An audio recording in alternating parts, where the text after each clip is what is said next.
আমি যদি একজন অ্যামাজন সেলারের পার্সপেক্টিভ থেকে বলি তাহলে একই প্রোডাক্ট দুইভাবে সেল হতে পারে।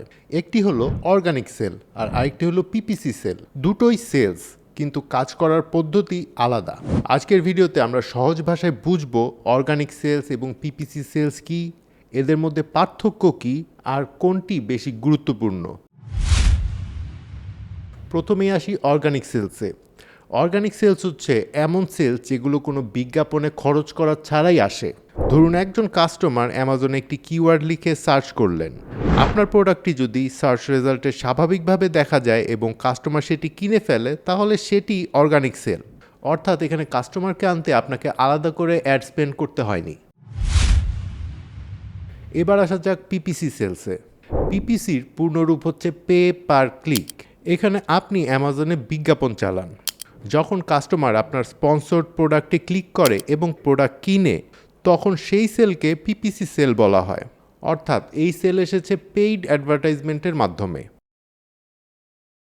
এখন প্রশ্ন হলো এই দুটির মধ্যে পার্থক্য কী? প্রথম পার্থক্য হলো ট্রাফিক সোর্স।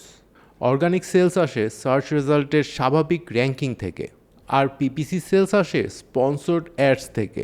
দ্বিতীয় পার্থক্য হলো কস্ট। অর্গানিক সেলের জন্য প্রতি ক্লিকে বিজ্ঞাপনের খরচ দিতে হয় না, কিন্তু পিপিসি সেলের জন্য প্রতি ক্লিকে কস্ট পার ক্লিক বা সিপিসি দিতে হয়। কাস্টমার সেটা কিনুক বা না কিনুক, ক্লিক হলেই বিজ্ঞাপনের খরচ কাটা হয়। 3 নম্বর পার্থক্য হচ্ছে স্পিড। অর্গানিক র্যাঙ্কিং তৈরি হতে সময় লাগে, কিন্তু পিপিসি ক্যাম্পেইন চালু করলে আপনার প্রোডাক্ট খুব দ্রুত কাস্টমারের সামনে আসতে পারে। তাই নতুন প্রোডাক্ট লঞ্চের সময় পিপিসি ইউজ করা খুবই ইম্পর্ট্যান্ট। অনেকে মনে করেন অর্গানিক এবং পিপিসি একেবারেই আলাদা। বিষয়টি কিন্তু পুরোপুরি তা না। পিপিসি আপনার প্রোডাক্টের ভিজিবিলিটি বাড়ায়। সেখান থেকে যদি ভালো ক্লিক, সেলস এবং কনভার্সন আসে, তাহলে অ্যামাজন প্রোডাক্ট সম্পর্কে একটা পজিটিভ পারফরমেন্স ডাটা পায়। আর এই ভালো পারফরমেন্স দীর্ঘমেয়াদে অর্গানিক র্যাঙ্কিং উন্নত করতে সাহায্য করে। অর্থাৎ পিপিসি সরাসরি অর্গানিক র্যাঙ্কিং বাড়ায় না, কিন্তু ভালো পারফরমেন্সের মাধ্যমে অর্গানিক গ্রোথে অবদান রাখে। আসলে অর্গানিক সেলস এবং পিপিসি সেলস দুটোই খুবই গুরুত্বপূর্ণ। পিপিসি আপনাকে দ্রুত ট্রাফিক এবং ইনিশিয়াল সেলস এনে দিতে পারে, আর অর্গানিক সেলস লং টার্মে কম খরচে কন্টিনিউয়াস সেলস এনে দেয়।